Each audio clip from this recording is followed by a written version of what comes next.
আজকে বাড়িতে নিজে হাতে পাস্তা বানালাম আর পাস্তাগুলো বানিয়ে রান্না করার পরে দেখে মনেই হচ্ছে না এগুলো বাড়িতে বানানো, আর খেতেও কিন্তু অনেক মজা হয়েছে। তো চলুন ভিডিওটি প্রথম থেকেই শুরু করি। হ্যালো এভরিওয়ান, আসসালামু আলাইকুম। কেমন আছেন সবাই? আশা করি সবাই খুবই ভালো আছেন।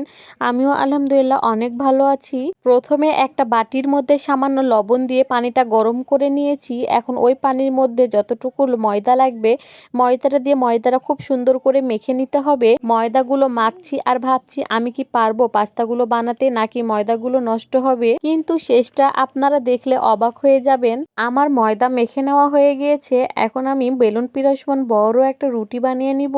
রুটিটা বেশি পাতলা বা বেশি মোটা করা যাবে না, মিডিয়াম একটা রুটি বানাতে হবে। একটা বোতলের খাপ নিয়ে রুটিটা এভাবে গোল গোল করে কেটে নিতে হবে। আমি একা বানিয়েছি তাই আমার একটু সময় লেগেছে, তোমরা 2-3 জন মিলে বানালে খুব তাড়াতাড়ি হয়ে যাবে। এভাবে গোল গোল করে কাটলেই কিন্তু পাস্তা হয়ে যাবে না, এটা আবার আরেকটু সুন্দর করে ডিজাইন করতে হবে, তাহলে দেখতে ভালো লাগবে।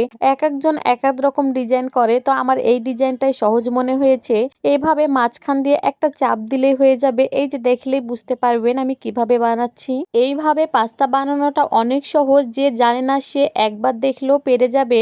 আমি কিছুক্ষণ সময় নিয়ে 2 প্লেট বানিয়ে ফেলেছি। এগুলো এভাবে একটা একটা করে রাখা লাগবে, একসাথে রাখলে একটার সাথে আর একটা আটকে যাবে। সবগুলো পাস্তা তৈরি করা হয়ে গিয়েছে। এখন পাস্তাগুলো সিদ্ধ করে নিব। তো আমি পানি নিয়েছি আর একটু লবণ দিয়েছি। এখন একটা একটা করে সবগুলো দিয়ে দিব।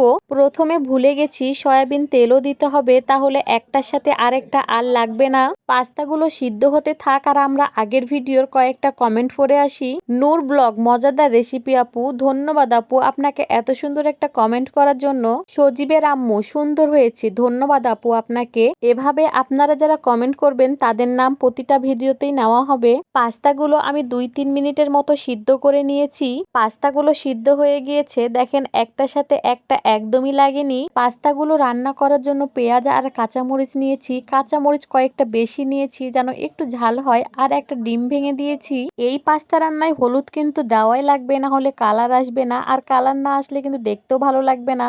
এই পাস্তাগুলো দোকানের পাস্তার মতো যে যেভাবে রান্না করে সেভাবে রান্না করে খেতে পারবা। এগুলো কিছুক্ষণ রান্না করার পরে সস দিয়ে দিব, আর টমেটো সসটা কিন্তু দিতেই হবে, না হলে খেতে কিন্তু বেশি ভালো লাগবে না। টমেটো সসটা দিয়ে টমেটো সস খুব ভালোভাবে পাস্তার গায়ে মিশিয়ে নিতে হবে, তাহলেই হয়ে গেল আমাদের বাড়ির তৈরি করা মজাদার পাস্তা। এখন পাস্তাগুলো একটা প্লেটে ঢেলে নিব। পাস্তাগুলো বানানো কেমন হয়েছে আর রান্না কেমন হয়েছে অবশ্যই কিন্তু কমেন্ট করে জানাবেন। এখন শুধু খাওয়ার পালা। তো প্রথমে আমার মেয়ে খেয়ে দেখবে, তো সে তো খুব পছন্দ করেছে, তাকে দেখেই বুঝতে পারছেন। আর এখন আমরা গরম গরম খেয়ে নিই। আজ এইটুকুই, সবাই ভালো থাকবেন, দেখা হবে নেক্সট কোনো ভিডিওতে। আল্লাহ হাফেজ।